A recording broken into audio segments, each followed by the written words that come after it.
Hello and welcome to another edition of BNEWS in Depth. I'm your guest host, Rabbi Susan Abramson. On this month's show, we will examine the horrific war in Ukraine through a local lens. Since February, we have been sickened by daily news reports of violence, destruction, and human suffering. But the longer we are bombarded with the same images and reports, the more we run the risk of becoming numb to the situation. That's why in today's show, we want to literally bring home the reality of this catastrophe. We will hear the real-life suffering of a Ukrainian family living in a town near the Russian border and the toll it is taking on their son and brother who lives here in Burlington. We will take a deeper dive into Russia's growing number of human rights violations from a local judge who served as a war crimes prosecutor in The Hague. And just as importantly, we will learn specific ways that we can help the people of Ukraine from a Burlington resident whose own background spurred him to organize a community response.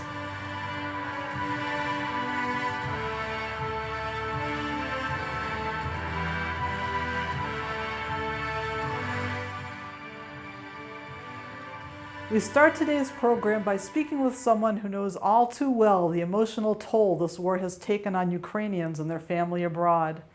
It is my pleasure to introduce Serhiy Kovbasa, a Burlington resident and Ukrainian native whose parents and brother still live in Nizhyn, a small town not too far from the Russian border where he grew up.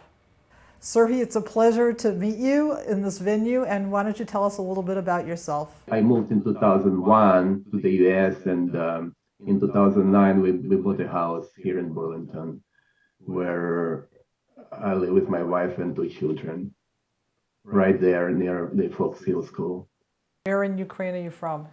Northern part, just north of Kyiv, the capital of Ukraine. Not far away from the border with Russia, and not far away from Chernobyl. Matter of fact, just like 60 miles away. My parents are there. My brother are there as well, and I'm happy for that because he can help my parents, especially, which is important, especially at this time. Yeah. So can you tell us a little bit about how they've been faring during the war? Have they evacuated, or did they stay where they were? What issues have they had? Have they experienced the ravages of war? So it started so abruptly. Nobody expected that to happen. Everybody knew that Russia accumulates their military on the borders, but nobody could really believe they will start this. So, and my father, until the last day before the war started, he was saying, "My mom, it's not gonna happen, not gonna happen," and then it happened. And just in a matter of hours, if days, if not hours, the Russians were like near the place where I was born, where my parents are right now. So there wasn't really a window for them to move somewhere, and so they stayed put. And then in a month or so, Russian retreated from that northern part of Ukraine. So now it's much better and safer in that area, which I cannot say about other areas, especially in the eastern Ukraine. What was their life like during that month? And how did they get food? How did they survive? So that was a real issue because and the town, it's a little town where my parents live, well, 70,000 people. And it was actually encircled by Russian troops. And so day by day, if you go to a grocery store, so there was less and less of food until in the end, there were like maybe just pasta and I know some cans of beans. Stuff like that, but the good part was that all the people who lived there, all the town people, they kind of united all together and became like a commune, right? So they were helping each other. Whoever had excess of some food like potatoes. There, people were sharing that food with other people. The Russians actually bombing right near them? Were they in physical danger at any point? In the vicinity of the town, not in the town itself, but there were few shellings, and like 5 to 7 people died, like civil people died. But it was much worse in the city just north of Nizhin. That's the town where my parents live, Nizhin. But there is Chernihiv. You probably heard about that. That one was bombed really heavily. That was just undescribable. So what was the psychological impact on your parents and your brother? It was super exhausting for them, especially for my mom, because my father don't speak much. He's that kind of a person, but my mom is very emotional, and so I was speaking to them on Zoom or Messenger every day, still speaking obviously with them every day, and you can see their faces, and you can see they were getting older, like not by years or months, it's like by day. You can see my mom started to have more gray hair on her head, so it was very traumatic, very very painful to see. And now are do they feel more optimistic or have Right they? now, it's much better because like Russian troops retreated, and then even mail started working, so that they getting mail. I shipped them some stuff. Hopefully they'll get that. And yeah, the food is the only problem right now is gasoline, because those facilities were destroyed by bombing and whatnot. So they have issues with gasoline. So they only use car to get some groceries. You cannot travel to another city or another place. Just use it to get some food or something important. So I'm wondering, after somebody goes through a trauma like that, I mean, I can't imagine going back to normal. I would still walk around with tremendous fear and uncertainty. How are It they? is. It is. Every time you hear um, an airplane flying over your head, they just get scared, because you never know if it's your Ukrainian airplane or is it Russian airplane. And people could literally see those missiles flying over their head. Those missiles that can go for hundreds of miles. That's just great. No, you never return to normal. There, it's not gonna happen. No, that's a really huge trauma, like you said. Yes. And your brother, was he fighting in the war, or what was he doing during this No, time? no, not yet, but he's probably be mobilized. I don't know when, maybe as soon as June. But he's helping. So he's helping troops. There are some Ukrainian troops in the town, so he helps them. He helps to guard. So they guard in the town. The people. The curfew. There is still curfew at night, so he helps doing that. Um, so we'll see what's going to happen next. What is his profession? Uh, he attended university. He got some historical degree in history, but right now he's just helping my father. My father owns a little shop, so he helps my father there. Do your parents and your brother, do they live in a house, or do they live in an apartment building, or? My parents have a house, and my brother has an apartment. But right now, I think that they live together just to help each other. And so do you feel like now that hopefully the danger has passed, they're just going to stay there? They're not thinking of leaving the country or anything? I offered my mom that they both have passports and visas to get here, but for some reason. Not for some reason. They just say, well, we're gonna stay here. We're too old. Well, try to convince them.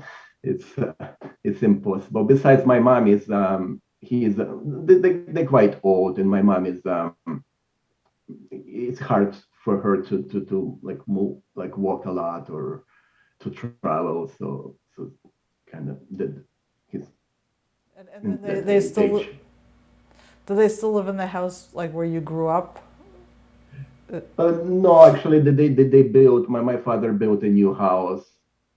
So not the house where I grown up. No. And is your father able to open his shop again now? I think he has it open for half day because there are not so many customers.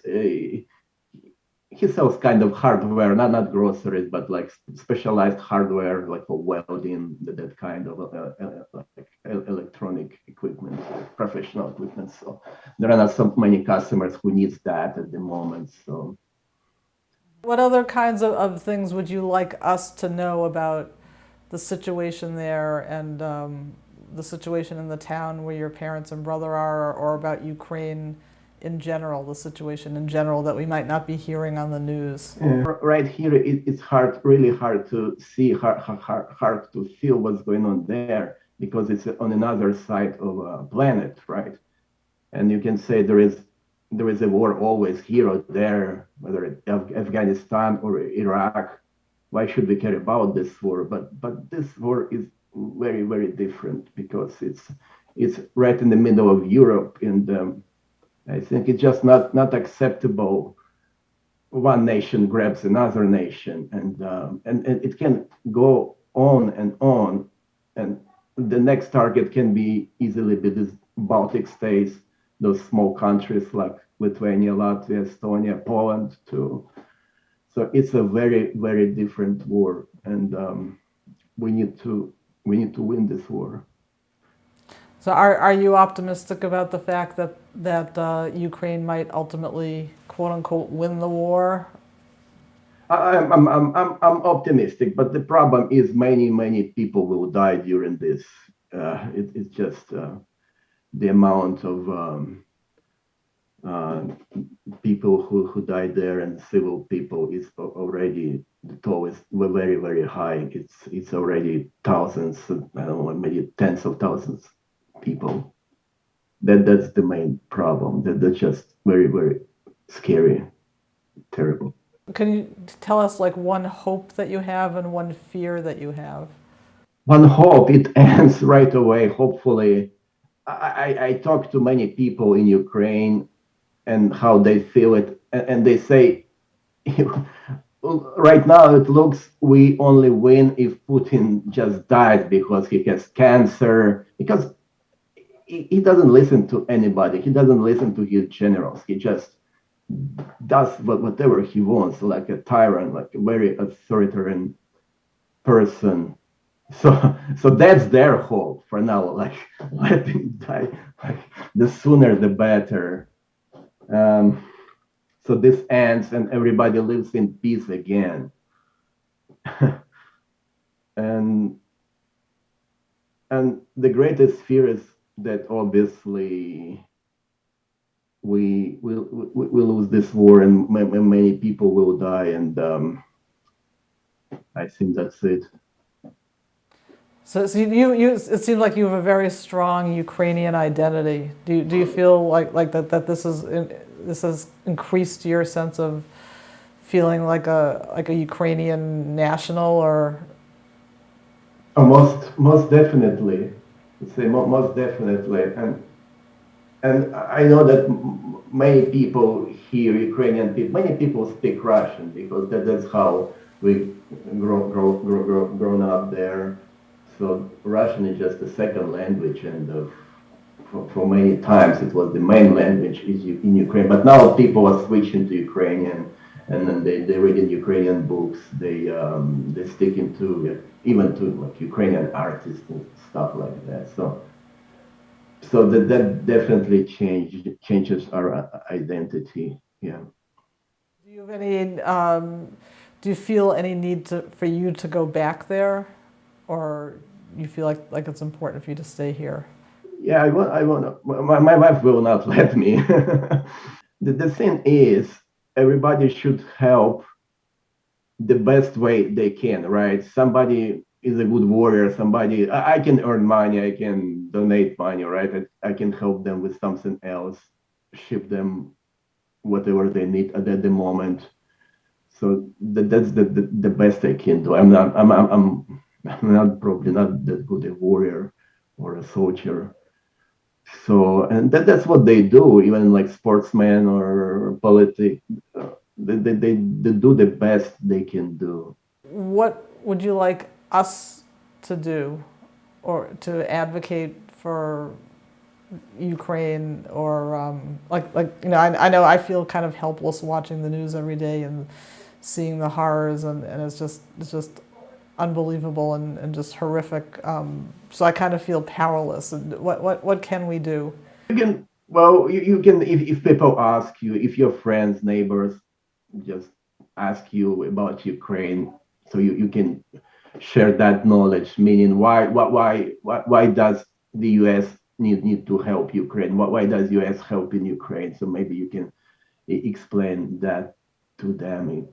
Or, well, the other way is obviously you can donate as much as you can. That also helps, especially now. It's easier to do. Although I know there are many charities, but just recently the president of Ukraine established one. It's called United 24, so you can search for it. United 24.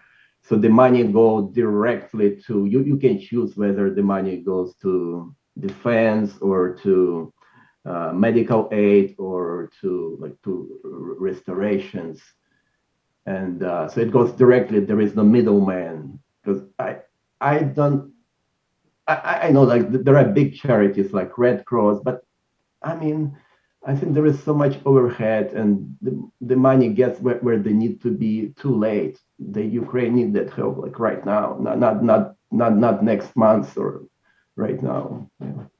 So the money go directly to the National Bank of Ukraine, and they are used like almost like tomorrow. So that's a nice way. The other one, it's a lot of this is US based charity. It's called Sunflower of Peace.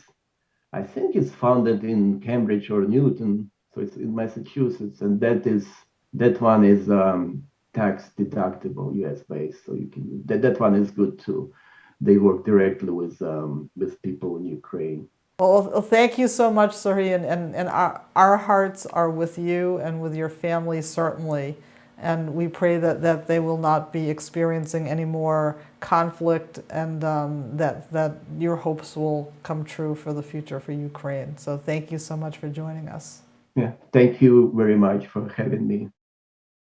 Next, we will take a deeper look into Russia's human rights violations with Judge Phillip Weiner, a Malden native who, starting in 2001, served for 6 years as a war crimes prosecutor at the International Criminal Tribunal for the former Yugoslavia. After that, he returned to the United States as a visiting law professor at Boston College Law School, where he taught criminal law and criminal procedure. Additionally, from 2008 to 2012, he served as an international judge at the Court of Bosnia and Herzegovina, being assigned to the War Crimes Chamber. His cases involved allegations of war crimes, crimes against humanity, and genocide. Judge Weiner, it's great to have you with us. And I wanted to start off by asking us if you could tell us a little bit about your background and how your experience helps you to understand what's happening today in Ukraine. Okay, thank you. Thank you for inviting me. I spent about 20 years as a prosecutor in Massachusetts from 1980 to the end of 2000. And then in 2001, I started working as an international war crimes prosecutor in The Hague, handling cases out of Bosnia and Herzegovina and Croatia. I eventually became an international judge in 2008 through the end of 2012, handling war crimes cases out of Bosnia. And then I served in Cambodia, in Asia for the first time, overseeing the final investigations against the Khmer Rouge regime, who committed all sorts of crimes in the 1970s. So I've been working on war crimes matters for approximately 16 years, which helps me understand the allegations relating to war crimes in Ukraine. Thank you so much. And how do you think what is happening in Ukraine today is similar to other tragedies that have been labeled as war crimes or war crimes against humanity? Well, we've all heard the old adage, history repeats itself. And what we're seeing now in the Ukraine, we saw in the 1990s in the armed conflicts in Bosnia and Herzegovina, and prior to that in Croatia. We saw the siege of cities, allegations of mass torture, allegations of mass rape against women, the shelling of civilian property, the shelling of schools, houses of worship, and hospitals, mass graves, and the illegal deportation of civilians.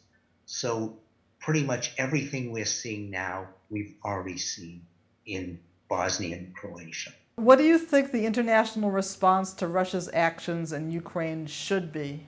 The international response has been surprising.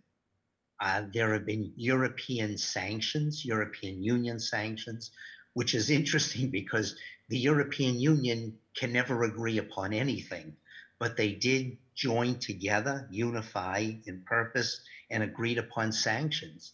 And then when you add those by the United States and Britain, plus Switzerland has even joined the opposition, and Switzerland has always remained neutral.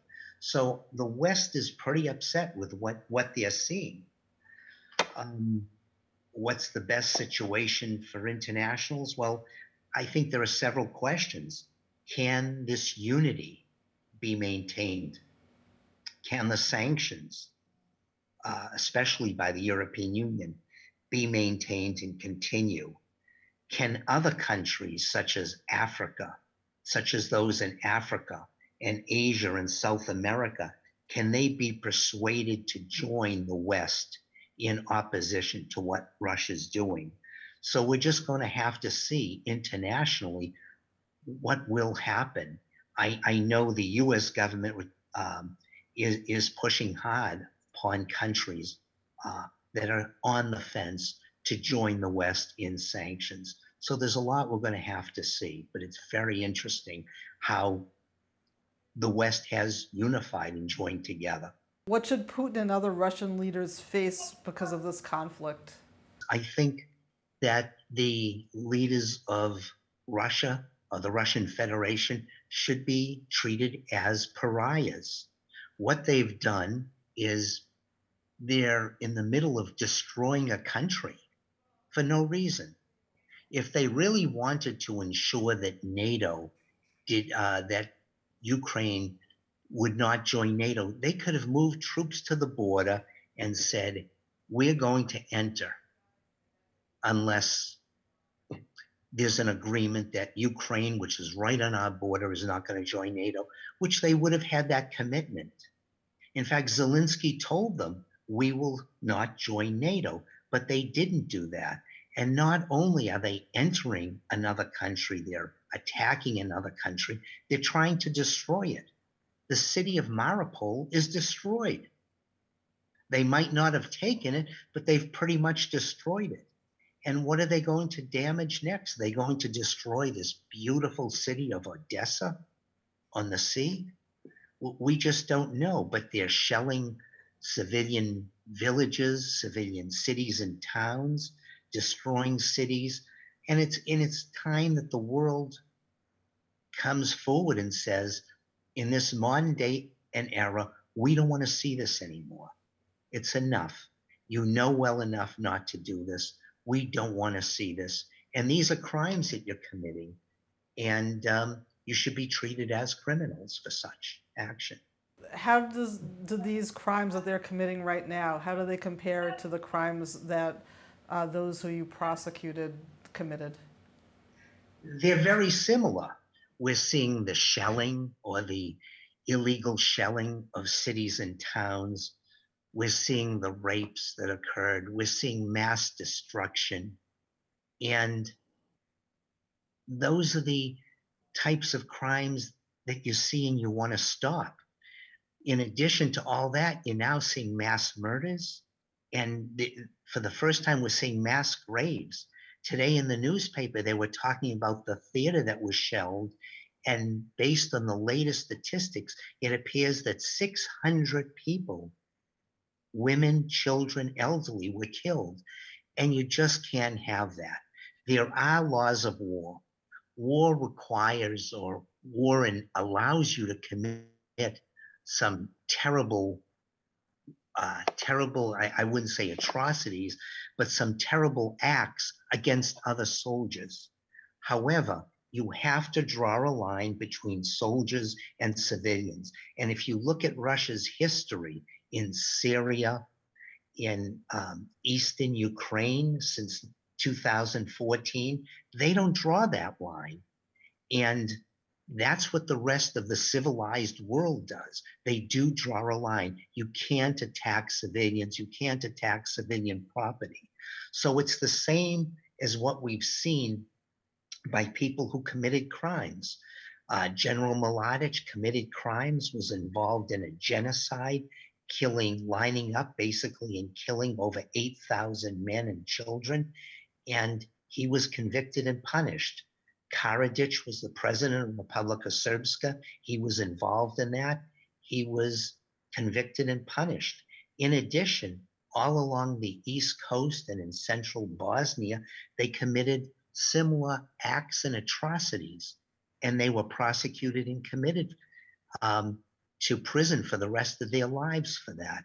And I think the world has to stand strong and say, we can't allow in the middle of Europe massive war crimes to occur in the 21st century. And if you do it, we are going to try to investigate and prosecute you for this.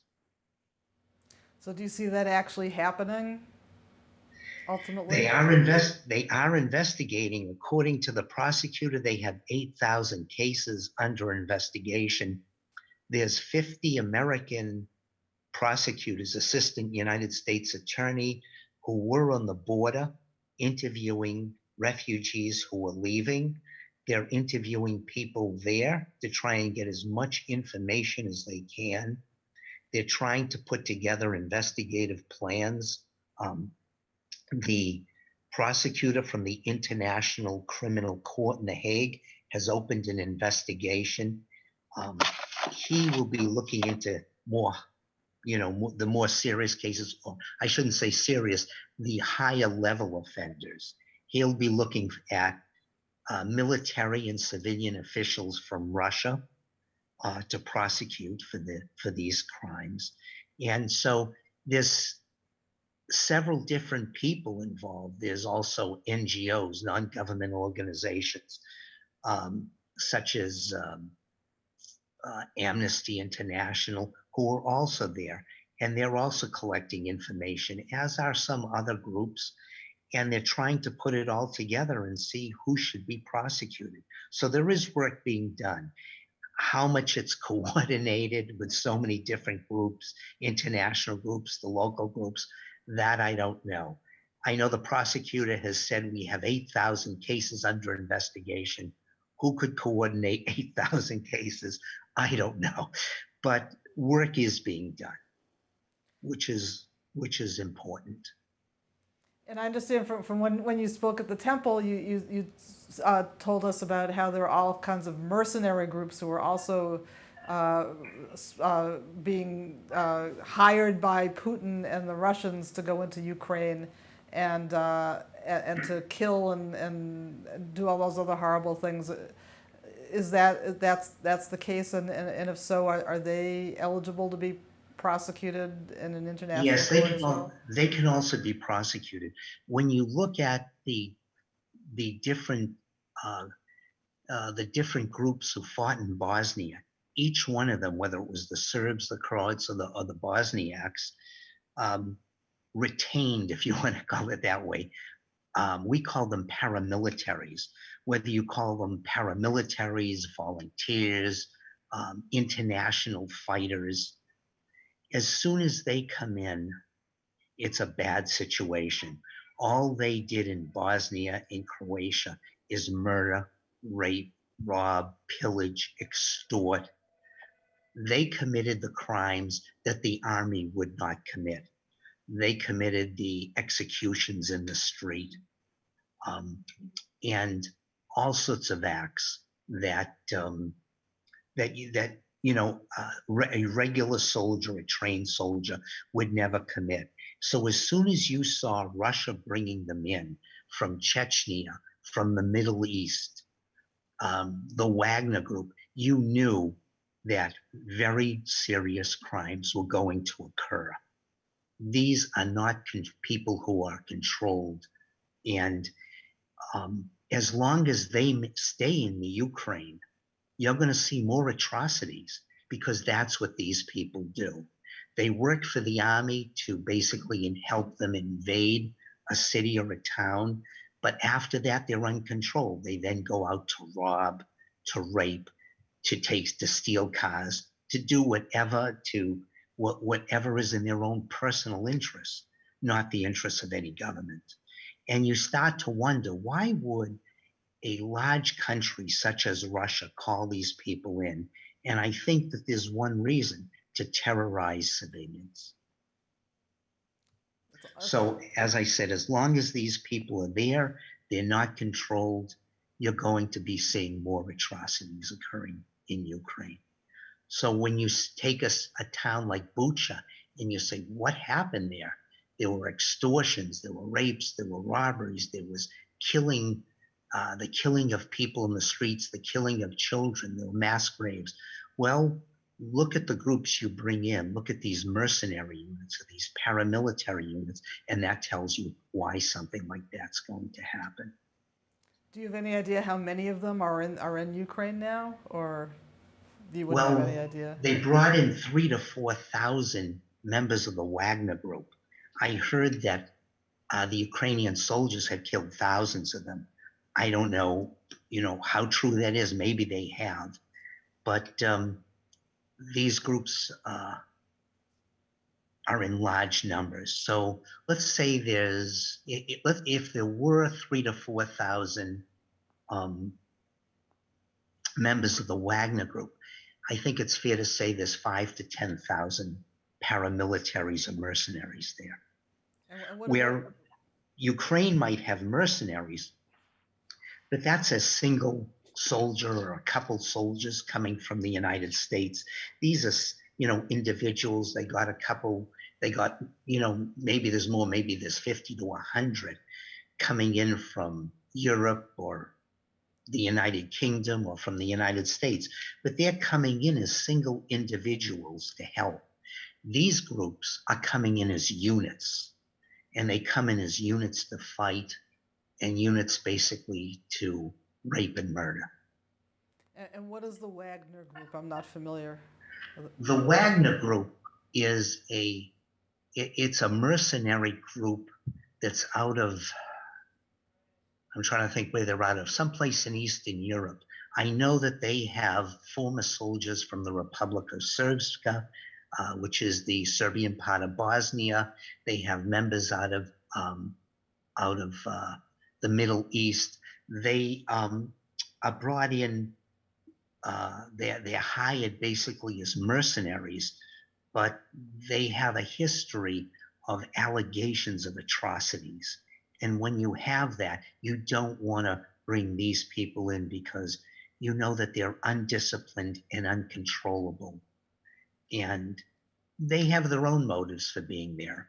When they came into Bosnia, especially from Serbia, basically Slobodan Milosevic opened the prisons and said, if you come in and help the military in the different towns take over these towns or cities, after the takeover, you can do whatever you want. I don't care if you loot the houses. I don't care if you steal cars for yourself. So they had other motives to be there. They were going to loot and steal. And what is the deal with these other groups? What are they promising the Chechens to come in?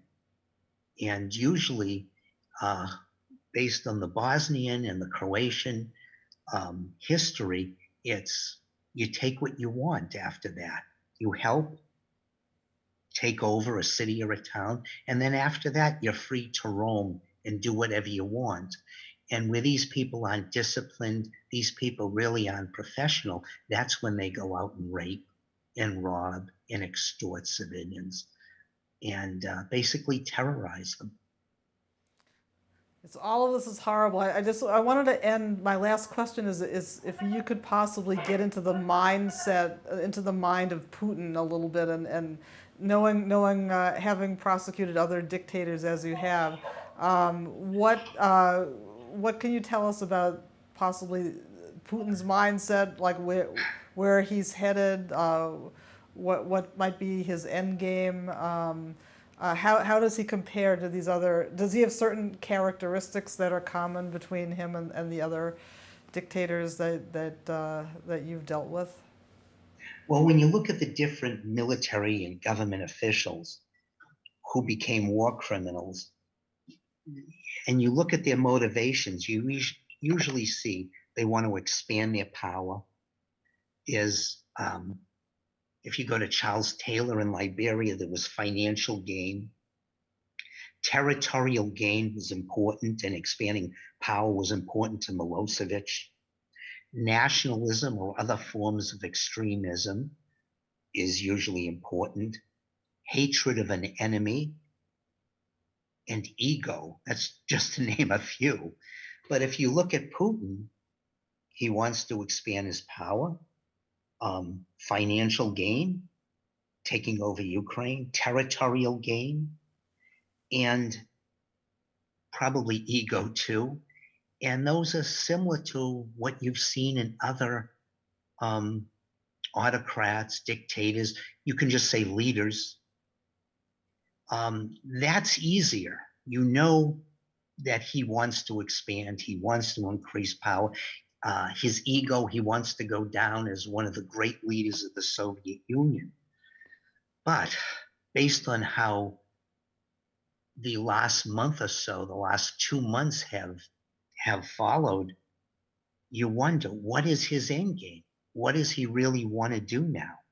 Will Russia just want to take the Donbas area? Will they be happy with that? Will they want to take all of southern Ukraine? Will they want to take Odessa? Will they want to shell all of southern Ukraine and destroy it to take it? Will they go that far? Will they then move into Moldova? And you can tell the people in Moldova are pretty scared right now. They don't have much of an army. Their army is 3,000 to 4,000 people. They don't have an army that can face Russia or confront Russia. So much of it is unknown. Putin really hasn't announced his end game, and he hasn't announced what his real plan is. So we're really in the unknown at this point, but sadly, people are dying, children are dying, whole portions of cities or towns in Ukraine are being destroyed, and we really don't know what Russia's plans are. So it's a very sad situation.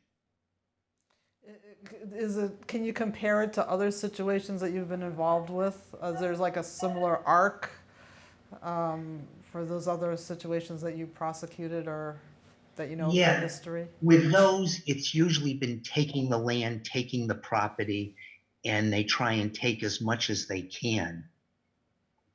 What we're seeing here is, or I'll take a step back. They didn't mind destroying parts of it, but here he's destroyed all of Mariupol. I mean, the city is really useless. That whole area by Chernobyl, they took over the nuclear power plant. God knows what they did there, what damage they caused. That area might be unusable or uninhabitable for the near future. Bucha is pretty much gone. And it seems whatever cities they go in, they destroy. So what do they want? It's one thing to say, we want to take this portion of the country, but are you just going to destroy it first and take it and have an unusable portion of the country? So what's happening here is much of what Putin or the Russians are doing doesn't seem to make any sense. So it's hard to say what exactly is their end game. Does he just want to take the Donbas area and say to his people, we've now have control of Donbas? But who knows?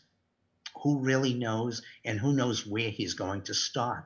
And the sad thing is, it's as if he's holding the whole world hostage by constantly mentioning, I have nuclear weapons. This week he threatened Ireland and Britain with his nuclear weapons. Last week he again said that he has nuclear weapons.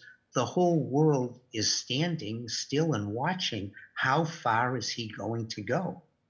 And the US government and NATO has to be saying, at what point do we just say enough is enough? We have to confront them.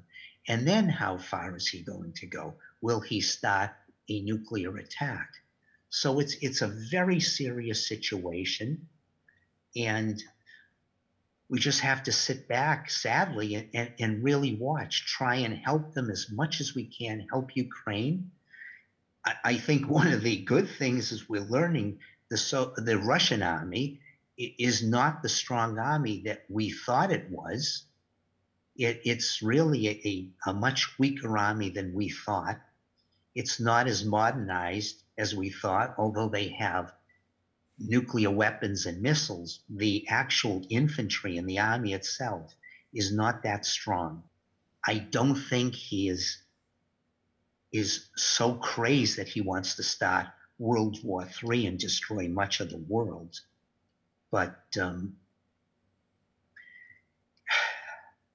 we really don't know where the end game is and how this will end. And it's really a scary situation. I was on the phone with old colleagues from Europe, and they're really worried. I spoke to a prosecutor in The Hague who said, we're a 15-hour drive from the Ukraine. I talked to a judge in Germany who said, we're not that far. And we're really worried if he does use nuclear weapons in Ukraine, if any of the particles and the radiation comes into Germany. So the whole world is being held hostage by this one autocrat right now. Such a sad situation, but I'm so grateful to you for helping us to understand it better and to put it in perspective, and particularly from your perspective as somebody who is really involved with situations which were to some degree similar. We're very, very grateful for you for having given us all this insight and to help us understand, and hopefully your insights will help us understand the news that we're seeing, and to be able to keep our minds and our focus and our attention on this really disastrous, horrific situation, and not forget the people of Ukraine. So thank you so very much for joining us and for all of your insights and knowledge and your desire to help share your knowledge with all of us. Thank you so much. Well, no problem. I hope I can come on in another few months with much better news. I hope so too. Well, let's all pray that we can. Yes. Lastly, we welcome Tom Tran, a volunteer for NuDay Syria, which is a nonprofit organization that has been working to assist refugees from Syria since that civil war in that country broke out, and that has recently turned its attention to the plight of Ukrainian citizens. They have been collecting money and a wide variety of items at their home here in Burlington to be shipped to the region. So Tom, it's a pleasure for me to be able to interview you today, and it was great to meet you. You've been in town for a while, and I've been in town for a long time, but our paths never crossed until I think I contacted you about ways in which Temple Shalom Mammoth could do some sort of a drive to help Ukrainian refugees. And so it was a pleasure to meet you then, and it's a pleasure to get to know you better and to be able to talk to you today. So first of all, I wanted to ask you personally, how did you and your wife, Ellie, get involved in this project? Well, NuDay came to my workplace actually around 5 years ago, and they presented their mission and how their mission is actually to empower displaced women and children in areas of conflict or war zones. And for us personally, it really resonated well because Ellie and I are from Vietnam. My parents actually were refugees post-war in Vietnam. So, for these stories of people suffering overseas, I could really connect with them. So for us, it was a no-brainer to help NuDay in any way we could. And I think that's wonderful. It's like paying it forward. So could you tell us a little bit about NuDay and how it's helped people in Syria and particularly now in Ukraine? Sure, yep. So NuDay itself started about 10 years ago. Their mission was to not only just provide food and shelter for the folks, the women and children in Syria, but they actually call it empowered aid. So they want to actually help these families rebuild their lives, knowing that these families have lost everything and now they're in encampments and shelters kind of in random places around the country. They develop different programs to provide water, food, and shelter for these families, but also education. They provide education, medical facilities, and job training for these women to rebuild their lives as best as they can. And do you know anything about the situation now, like what the needs are right at this moment? I know I recently heard on the news that some people are starting to go back to Ukraine, and other refugees have been in places like Poland for a while now. So do you know what the situation is with those refugees and what the exact needs are that NuDay is trying to accomplish? So NuDay, they're actually focused on providing aid to those in Poland. So our aid containers are being shipped directly to Poland to relief organizations there for those on the ground. In terms of kind of the day-to-day in Ukraine, the country itself, we're not in touch with that. So when exactly did you start this program for Ukrainian refugees? And can you tell us a little bit about some of the specific drives you've had within the Burlington community to get people to provide material to send over there? Sure. So we started around the end of February or first week of March. We saw the need there, and we did, obviously, NuDay started their collection efforts too. So we did our best to connect to those actually in Massachusetts and in Burlington. So Ellie actually is one of the primary humanitarians of the local Vietnamese community. So her effort is actually across the state, whereas I want to focus on more local. So for myself, I do reach out to those locally in town, deal with folks such as yourself to reach out to your friends, family, congregation members to help out with donation efforts. So we are one of the 4 donation points that NuDay has for the Ukrainian effort. I think one is their warehouse in New Hampshire, one is in Saugus, Woburn, and I'm for the Burlington area. Oh, so your house is actually a focal point, a collection point, not just for Burlington, but for all the surrounding towns as well. I didn't know that. Yeah, so we have folks from all around come to our house to donate things, and some of them have. So how does it work? Do people tell you that they're coming to your house, or do you just walk outside and see that all of a sudden there's a huge bag of whatever sitting in your driveway? I know that I brought some stuff over to your house, and there was a huge tarp over a large area, and there were a whole bunch of things underneath there. Yep, so it's a bit of everything. So some folks have left bags out, under the tarp. Some will leave it by our pile. Some will contact us ahead of time and just coordinate a drop off. When the volume of donations weren't as big, we would actually go and collect things too and bring them home. But today, the volume of support has been incredible, so we can't do pickups anymore. Well, that's incredible. So the number of people donating is actually going up as time goes on. Is that correct? So the pile grows very quickly. I don't know how many people actually contribute to it as individuals, but just the rate of growth on the donation pile that we've been able to send up to the warehouse has been probably quadrupled since February. So, we're typically sending out a truckload per 6 weeks or so.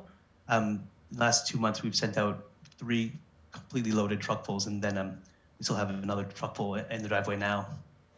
So can you take us through the process of how it works? So you get a truckload full of material, and where does it go from there, and how does it get to Poland and the refugees? Sure. So we'll coordinate with the administrative folks for NuDay, and they'll schedule the drivers and the truck to come to our house. So once the drivers load up the truck, they'll actually bring it up to Derry at their primary warehouse. And up in Derry, that's where Nadia and the team actually have volunteers come in and sort all the donations.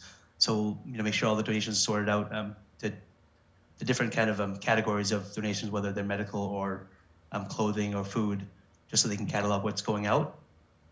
And then the volunteers will actually load up a container that's been backed up to the warehouse. So once the container's loaded up, we'll ship it out to a local port. From there, it gets shipped over to Poland directly. So on a ship, it's shipped by on a ship? Yep, yeah, a large container ship. So, and how long does it take to get there, do you know? About 2 months. So our first container went out around March 11th, and the estimated arrival date is May 13th. So any day now, our first container should be arriving. So what kinds of things are most needed right at this moment? The 2 primary things are humanitarian supplies and medical supplies. Humanitarian things would be things such as backpacks, batteries, diapers, hygiene items, and then if those can help generators, I think they're in high demand. So we've been able to get about 7 or 8 generators to date, which has been great. And then for medical supplies, wheelchairs, crutches, antibiotics and pain relief medicine, and actually trauma gauze, first aid equipment. And do you have any particular stories or anecdotes that you can think of, things that stand out to you in terms of people coming to your house, or when you've done programs or collected things? Any interesting stories about maybe children bringing things, or some special incidents that stand out in your mind?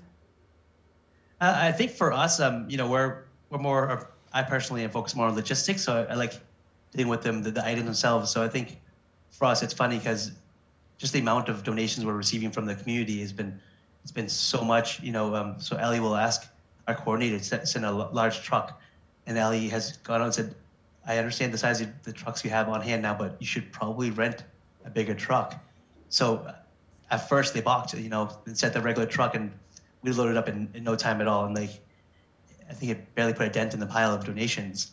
So then the following week, they sent over a rental truck. It was huge. And same thing, we filled it up completely. And then I think, now they understand kind of the amount of support actually from our area that people are providing. That is so wonderful to hear. And so is it just like word of mouth that people are finding out about this effort? Or are you publicizing it in particular places around town or in the area? It's been mostly word of mouth. Honestly, a lot of people want to help but don't know how to help. So NuDay's been kind of, people know NuDay is helping on Ukraine, so you can see it on the public town pages where whenever a group or a person wants to help Ukraine, I think you see the NuDay is one of the first responses. So for us, we just felt it was our obligation, to our humanity, just to do our best to collect these donations and send them to the right place to the people who need it the most. So I think this is bringing out the best in all of us in terms of our sense of connection and our sense of empathy, and we all feel so frustrated watching the news and seeing the horrors over there, and it's in our tradition we call it a mitzvah. It's such a mitzvah. It's such a good deed that you're doing on behalf of the people of Ukraine. So I'm really, really impressed with all of your efforts, and I think, is there anything else that you want us to know about how people can donate, or what the best way is to connect with you? You can go right to NuDay Syria's website and look up. So there's a page there of the items they're looking for Ukraine in general. But feel free to reach out directly to me too. We're always looking for people to help, and honestly, a lot of people feel like they want to help but can't. But really, it doesn't take too much effort to be able to help the overall cause. So I think willing participants, willing volunteers are always needed. So in addition to people bringing you things, do you need people power to help load a truck or help do other things? Yes. Yep. So the warehouse is in Derry, and it's a bit of a ride, about a half hour north of here. But they always can use volunteers on site. They have donation days or volunteer sort days where volunteers can come in with groups or individuals and help sort the items or help load the trucks. That's also on NuDay's Facebook webpage. Great, and I think we'll be able to we'll put that information on the screen so that people can see, anybody who's watching this episode can see exactly how to contact you and exactly how they can help, either by bringing stuff to your house or going to Derry and helping sort things up there. So, and any other final comments, words, things you'd like people to know? I guess one of my observations is, it's easy to get caught up in the news and feel like you're helpless.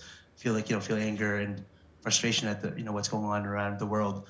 But I think sometimes it's just if you can just take a step back and do what you can to help in the moment, it helps the overall cause. It also kind of gets you out of that feeling of helplessness. For us, that's kind of the reason why we do it. Is that a lot of times where you just feel like what's going on in this world, getting boots on the ground and playing your part in the whole global humanity, that helps you put things in perspective. Well, thank you so much for everything that you're doing on behalf of the Burlington community. You're a godsend, and the amount of good that you're doing in the world is really incredible. So thank you so much for joining us today, and I look forward to having many more drop-offs at your house and lots of people helping in whatever way they can. So thank you so much for joining us.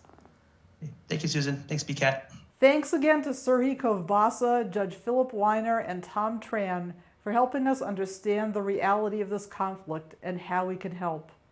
Once again, we wanted to share the ways that you can get involved in supporting the people of Ukraine.